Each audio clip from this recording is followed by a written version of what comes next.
Hi, everybody, and welcome to the DogCo Secrets podcast. My name is Michelle Klein. I am your host and also the founder of DogCo Launch, where pet care companies come to grow and scale. And today I have a really special episode. I have my friend Kristin Skelton, who is part of a special program that I do at DogCo called Seven Figure DogCo, where companies that are at or ascending to seven figures come together inside of DogCo. It's one of my favorite things that I do. I really see it as a group of people kind of at the forefront of our industry, learning together and working together. And it's just an honor to be a part of it. And it's an honor to have you here, Kristin. Oh, thank you. Happy to be here.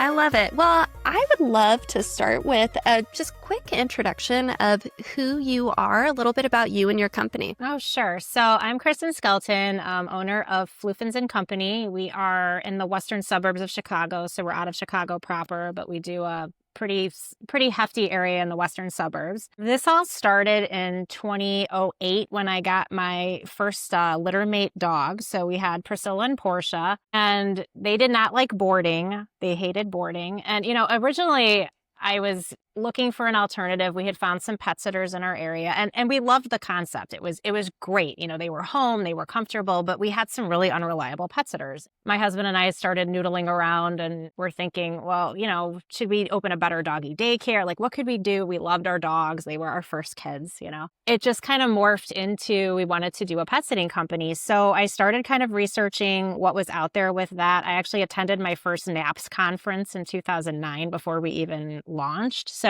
oh, wow. Here's me working full time. I was in the architectural and engineering space doing marketing and proposal writing, and really was into, figuring out a good concept for pets that don't board well.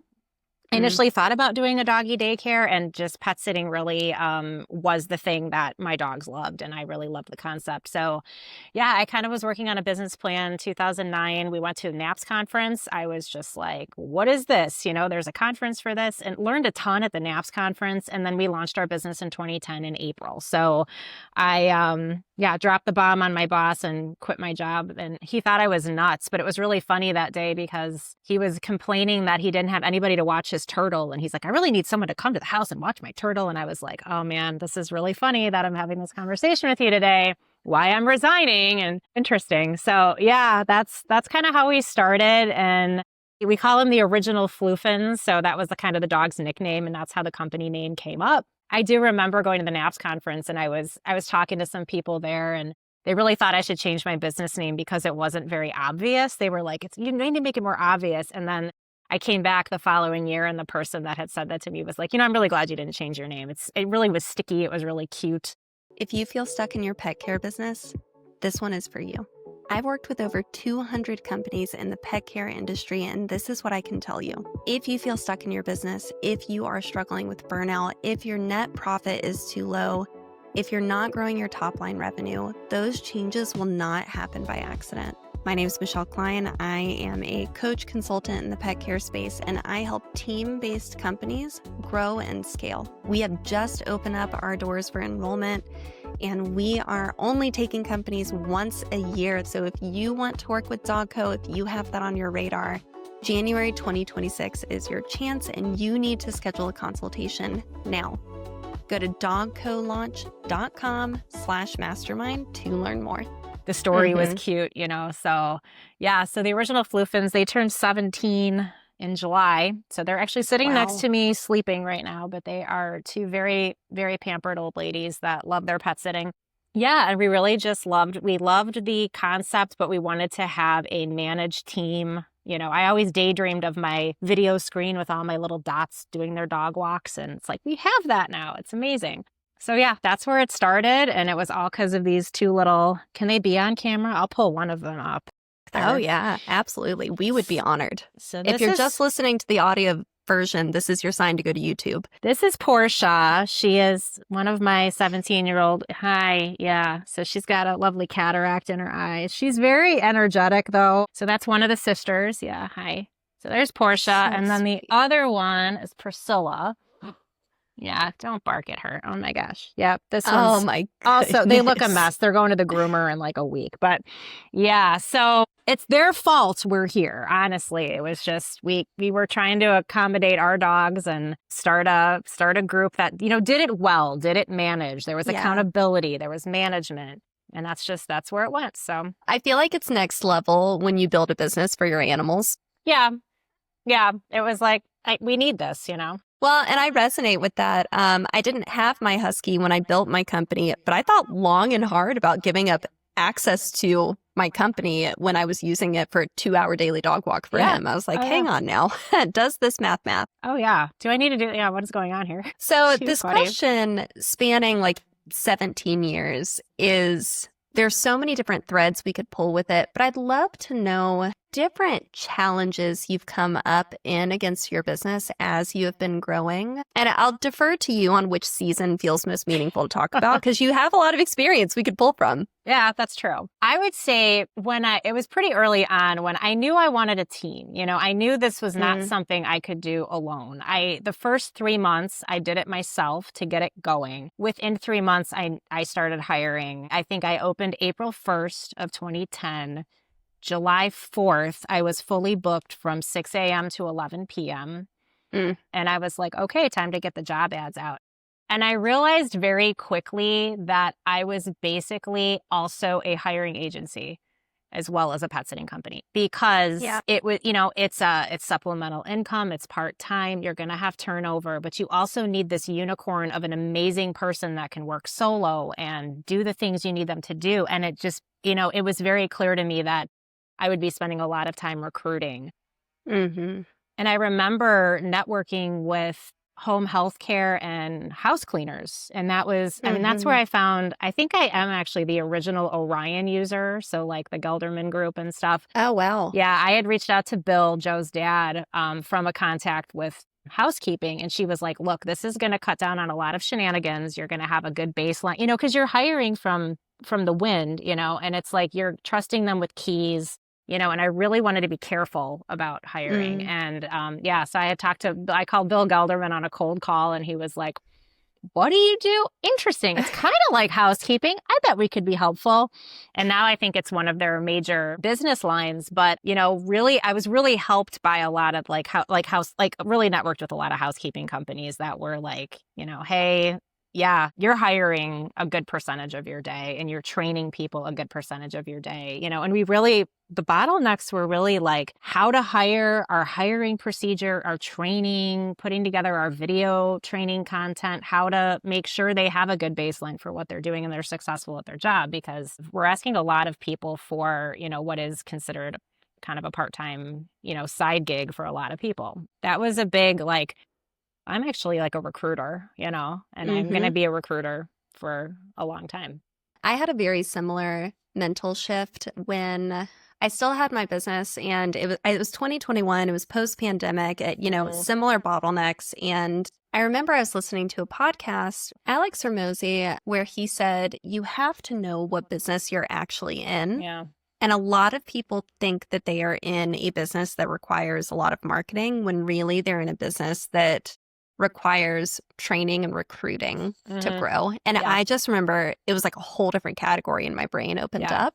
And I think that can be hard in our industry, because especially if you aren't experiencing currently a really high lead flow volume, it's easy to get fixated on that. Oh, yeah. But I really think this is a hiring and recruiting business. It really is. And I know a lot of people get into it because they love going out with animals and taking care of animals. And it's not that I don't like that. It's just, it was very obvious quickly that if I'm going to manage a team, I'm probably 25% of my day is a hiring agency, and training and all that onboarding. That's really going to set you up for being able to take in all that lead flow, because you got to have the people before you have the lead flow, so it's tricky, and there's nothing you can put a pin in. You can't be like, oh, today we're going to put a pin in dog walks and they're just not going to go out because we have not enough people. It's like, no, you're constantly playing the game of staying ahead of it. So I went in for, pet care and realized I'm a recruiter. So that's okay.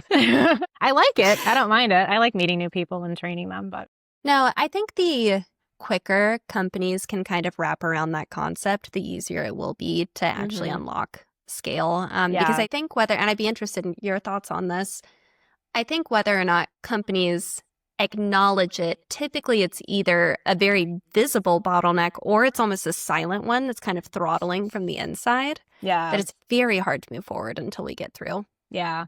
And it is just making sure you're setting aside that time to recruit because, otherwise you're just doing the dog walking and getting that all done and you're just never going to get ahead. So it has to be part of your day for sure. And it's seasonal. I mean, October, man, I am recruiting like crazy. And then it's like Christmas, nobody wants a job, it's fine. Yeah. And then we'll hit it back in January. So there's seasons to it, but we're always recruiting.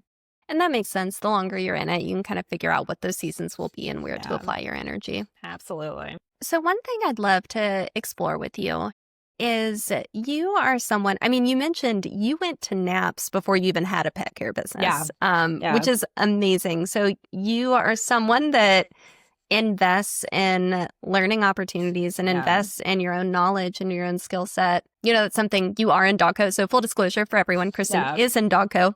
But I'd love to know how that mindset has served you. Have you always had that mindset of investing in your skills? Yeah, I would definitely say that's always been something I've wanted to put a percentage of my income to, just because I think it's so important for growth. And to put it in perspective, like NAPS and PSI were kind of what was available in 2009, So I liked the nonprofit aspect. I kind of veered towards the NAPS group.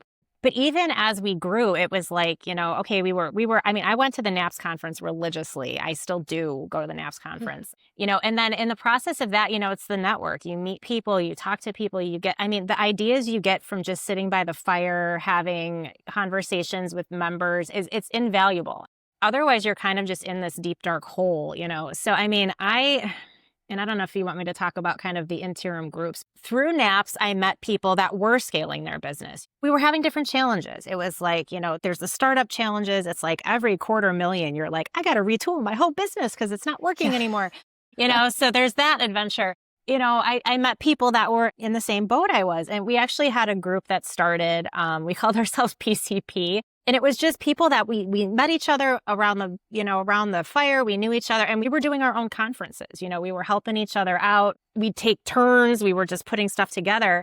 And it was so invaluable. It was just meeting with your tribe. They all had similar challenges. You could talk through things. We would get on calls. We would workshop things. I spent whatever money I needed to go to those conferences. We had one time we went to a beach house and we just worked. Like I literally knocked out a manual with my favorite people around me being like, hey, what do you do with this? Hey, what do you do with that? It was awesome. So COVID hit. Oh dear, at the time, I think I was 80% dog walking. I lost 80% of my business overnight. Shut down. Everybody kind of pivoted. It happened to be this, some people went and did, dog stores, dog training. A guy did a cat hotel franchise. People just pivoted where they needed to pivot. And we're all different. We all have different seasons of life, goals. I'm a mom of 2. I've had my maternity leave goals. Sometimes I was like, I want to keep my business at this size right now because I've got preschoolers, different season now. That group kind of derailed. And I still am in touch with a lot of those people, but everybody kind of went different paths, DogCo, I was sucked into DogCo by someone that was in that group, and she was like, hey, this girl, she's great. And she's doing, there's networking and it's that same kind of workshopping thing. And I was like, sold, let's try it, Yeah, that's kind of how I it like happened. the phrasing sucked in. It's just like we absorbed you. Yeah, she was like, Kristin, there's a hole here. There's this new thing. And I was like, all right, because I missed that. It was rough with COVID. Everybody was pivoting. We were trying to do Zoom calls, but it's just, that momentum got lost due to the pivot, which is fine. Yeah. But it was like, I need to find a new group because when you elevate each other, it's better. Obviously you can't invest all your income on yourself, but, a percentage of it to say, hey, I'm going to do a conference. I'm going to learn something new.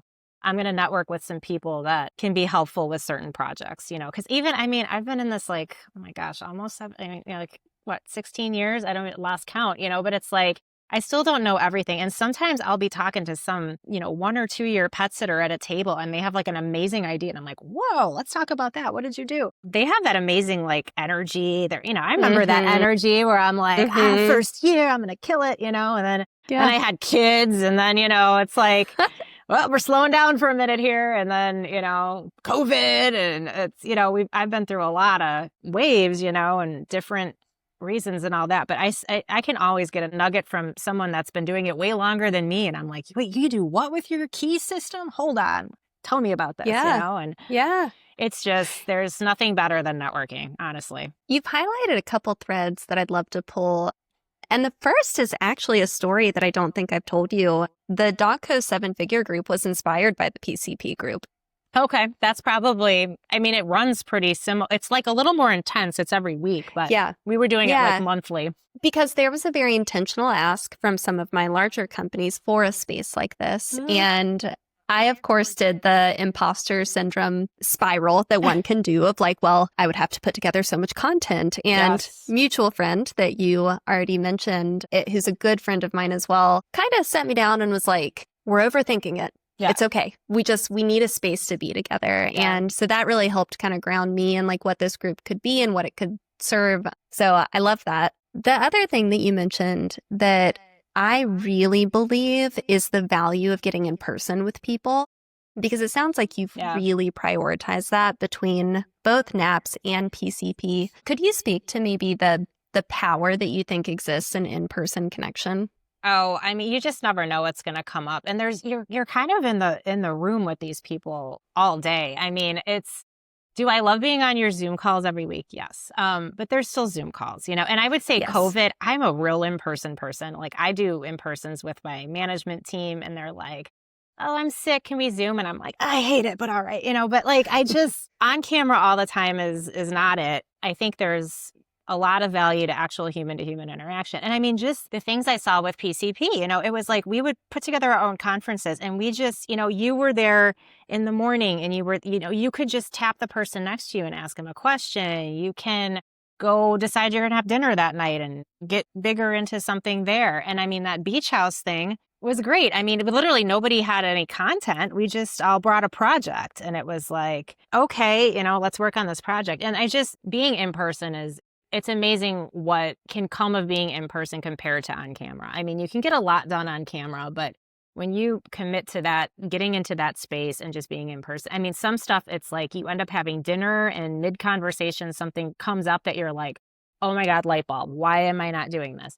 And it just completely changes your business. The lockbox thing, I'm an old pet sitter and you guys convinced me to go to like a full lockbox policy. Do you know how much time that has saved me? Oh my goodness. That changed your life, didn't it? Changed my life. My manager's like, this is amazing. Did we have to throw some money at it? Yes. Did we have to figure out the procedure? Yes. Did we have that growing pain? Yes. But yeah, it was just like, that just came up randomly in the conversation. And it was like, okay.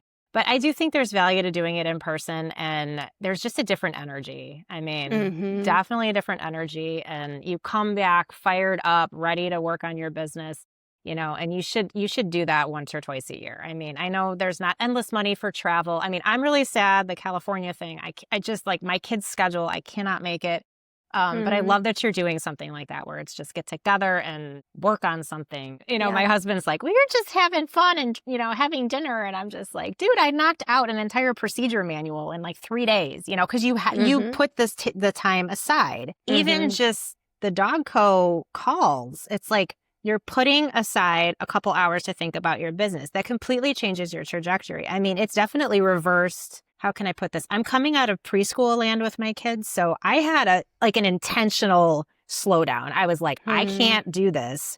I have a preschooler and a grade schooler and I'm driving and I'm momming and now that they're both in full day school, the timing of DogCo was really perfect because it's like, I have time now and I can put that energy into it. And it's just even putting your mind on your business once a week is kind of game changing. You're going to see growth if you do that. It's just putting your mind to it with others, is kind of the game. Yeah. So I'm a huge believer of that too. Something coming to mind while you're talking is this idea of, have you read Atomic Habits by James Clear?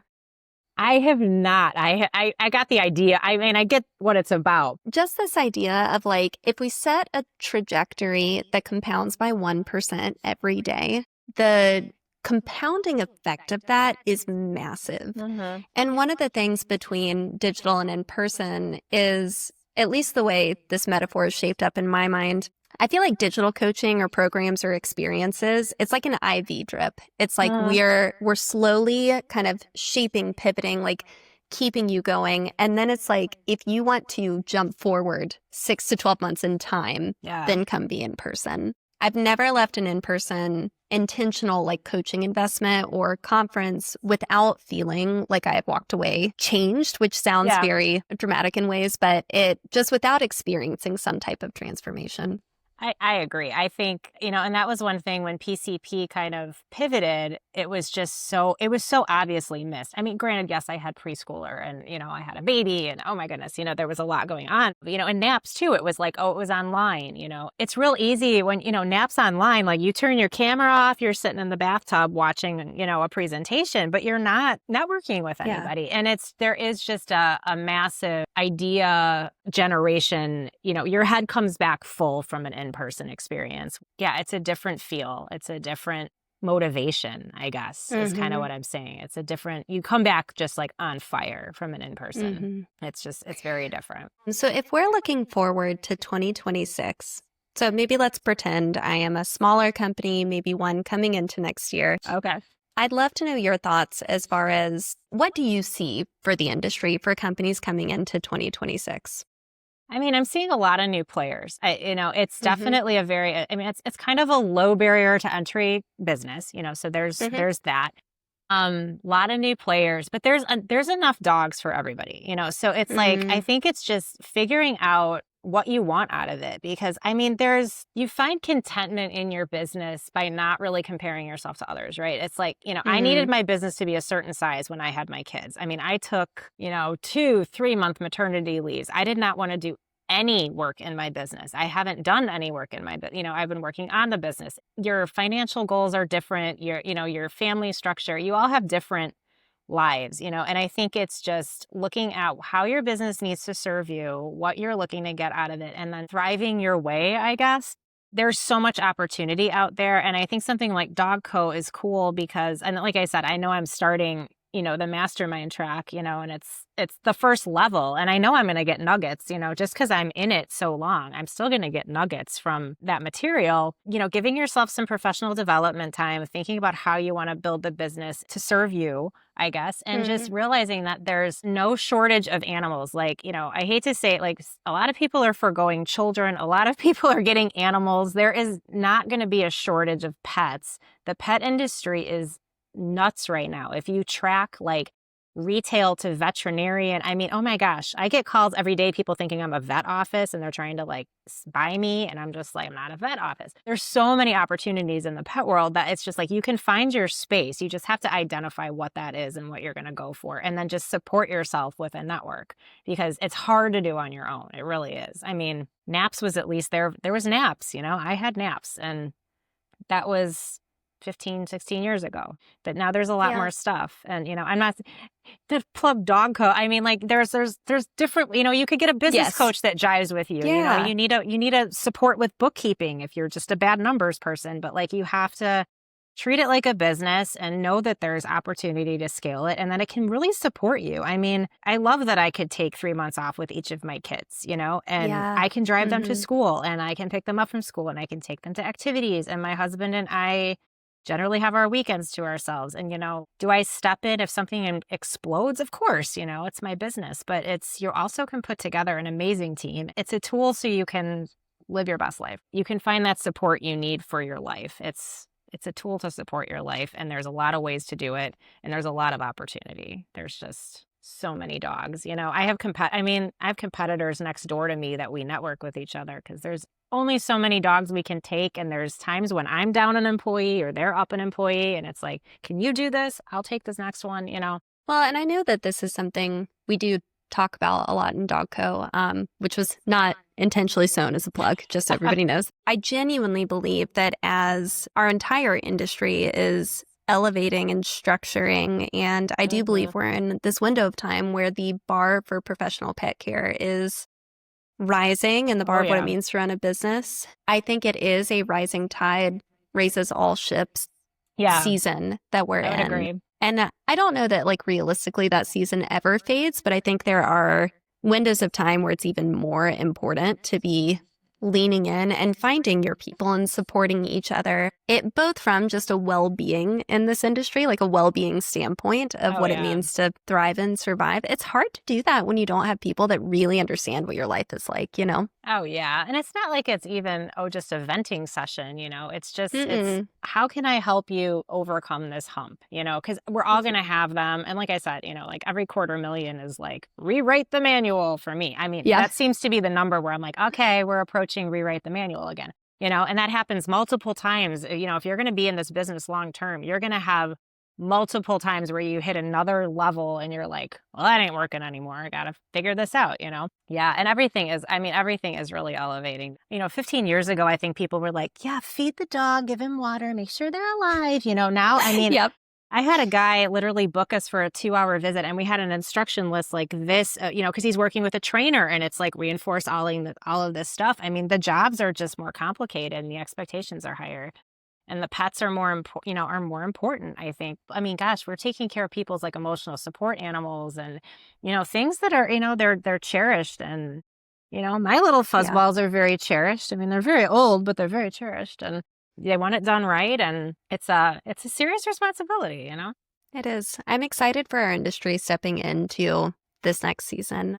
Oh, I did want to highlight one thing that you mentioned, and I fully agree with it. Different programs and experiences do make more sense in different seasons. Yeah. My non-negotiable is that people are investing in themselves somehow. Yeah. And maybe that means you're investing in yourself by getting a house cleaner so that you have more time to read books or to like feel. That was one of my first investments. I was like, okay, I could pay someone to clean my house and help me out there so I can work on this, and it was like, this is no-brainer math. What am I doing? Yep. And that was a PCP person that was like, girl, get a house cleaner. I was like, oh.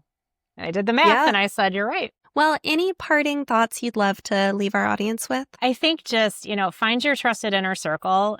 This is a hard business. There's a lot going on. I mean, you can make it whatever you want. I mean, I'm like, I feel like that sometimes I'll meet people that are, they'll hit like a 5-year hump and it's like, oh, I just want to sell or get out of this, and it's like, you can be content in this business. It's a hard business, but you can be content if you build it for what works for you, and you're surrounding yourself with people that have good advice and ideas, and it doesn't mean you have to be I don't know if I'm even a veteran. I mean, I know people that have been doing this 25, 30 years, that I network with that are amazing resources. Find your tribe, invest in yourself as far as business building, because it's not going to build fly by the seat of your pants, but, I remember like filing my paperwork with my first lawyer, and it was like, I'm doing pet sitting. And he's like, that's cute. Okay, I'll file this. Are you thinking, PC? And I was like, well, S Corp, you're going to hire people? I mean, it was like 15 years ago. That was the attitude. Some people still are like, they're like, oh, you pet sit. And I was like, well, we have a team of like 27, 30. What? And it's like, yeah, this is something that helps support my family. Mm-hmm. And we also do an amazing job taking care of people's pets. It's a very needed service, and it's also supporting my family and supporting all 27, 30, whatever we're at now, I don't even know, of our employees. It can be done, and you can be happy. There's going to be periods where you're like, I'm going to pull my hair out. Somebody else called in sick. Oh, my Atlanta. But, there's that. But if you can lean in, and have your tribe to lean on and change things and pivot when needed. I mean, did I tell you I already got out of grooming? That was like a month. Love it. I was like, this is not working. This is not serving us. Okay, pivot. You try things. You just need to be able to react and pivot and move on. And it can be a very content company to run. I mean, I've been very content all these years with seasons of pulling my hair out. But we get through it and we make changes and this isn't working for us anymore. And and as you grow, you take the time to work on the business. Well, and one thing that I'd love to, just in my seat in the industry, I work with companies that, to your point, some of them are 2 years old and they're scaling really quickly. Others have, over $1 million in revenue and several dozen employees. So I kind of get to see the spectrum. And one thing I love about the mindset that you bring, at least externally, it lands so methodical. And I can just tell you're playing the long game. And I'm sure you have moments, but like it is like I have to take a step back. I have to get the data. I then have to make the decision with the variables in front of me. And then I have to expect I will have to do it again. And then we keep that process and find the balance we want within it. I just love the way you approach it. I mean, even just little things, like an example. So like, I remember when we started, and at NAPS, I had networked with a lot of people and they're telling me what they're doing, and it was like, we do dog walking and overnights, and I was like, I don't want to sleep over. I don't want to sleep over. My husband and I were like, what can we do? And I don't know if I'm the original or not. We were just like almost overnight. Like, we're going to do 2 hours at night and go home, because I don't think we're going to be able to find people that are going to do that for $25 a night. Cause that's what people in my area were charging, like $50 a night for like 10, 12 hours. And I was like, this is crazy. That was a big change up front. I don't see the long game in this. I don't think we're going to find people that want to sleep at someone's house 365 days a year. So we were like, I guess it's almost an overnight. We joked around and we sold it because we knew our dogs would love it. I was like, look, they get 2 hours of play, walk, feeding. They get all the attention. And then you don't got to make me a bed. They get to sleep. But we had an overnight rate. We're like, but if you really have a need for an overnight, you let me know and it's going to be $150. And that was triple what people were charging around us. And I had some people that were like, look, my 4 dogs get up and poop at 1 a.m. I need you there. And they paid it.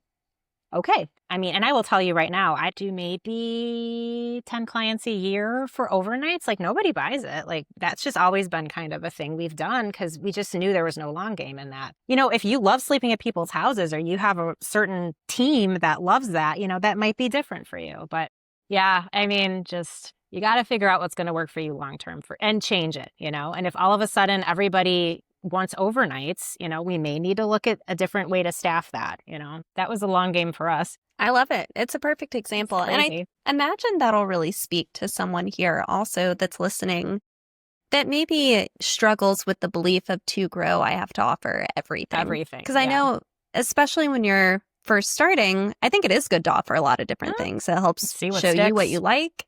Yeah, see what sticks, what your clients your area likes. Yeah. Yeah, what's working. And then I do believe there comes a point where it's like, okay, we have to apply this 80-20 principle of what actually works for your company. We can't for forever just throw everything at everything. Everything at everything. Well, that's kind of like recently with concierge services. We do an hourly, and we've done that for like, oh, we're having a birthday party, walk the dog for 2 hours. Oh, we're having a showing for, we did that.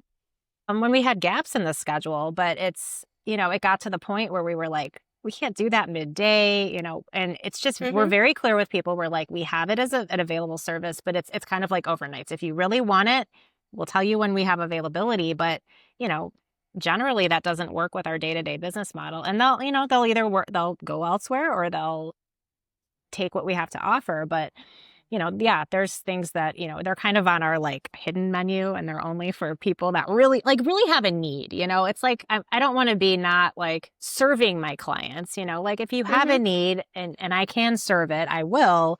But yeah, you kind of start reducing your menu. You do. Gosh, there's so many threads I would still love to pull. Maybe we'll need to do a second round too. Because I'm like, oh my gosh, we need to talk about pricing. We need to talk about our menu. Pricing. Oh yeah, like cutting 15. We had 15-minute visits for so long. And I was like, this is ridiculous. This is ridiculous. This is like, we can't get anything done, and expectations were wrong. I don't know. We've made a lot. I mean, so many, 15 years. I mean, obviously menu changes, add-on rates, different menu, simplifying the menu. It was too simple now. Now we got to make it a little bit more, we had like a super simple menu and then people were like, is this a vacation or a dog walk? I was like, too simple. Okay, going back, and you just have to like kind of laugh at yourself and be like, well, that was that, kind of like grooming. I was like, well, that did not work out. So we're back to this, and whatever. So nothing's going to be perfect. I mean, I think the first year I was like the first client that was ever like upset with service. I was just like, well, Kristin, did you really think we were going to be perfect forever? No, this is going to be how we handle this. We're not going to be perfect forever. We're humans, I love it. Well, we will need to set up a second conversation because I have so many different things I would like to pull. Good for my brain too. Sometimes to do this. Well, I really appreciate your time. I already have like nuggets that I've taken from this that I know the audience will as well, and really appreciate it. No problem. Thank you so much for your time, everybody. Thank you for joining us. Yeah, super fun. It was a great conversation.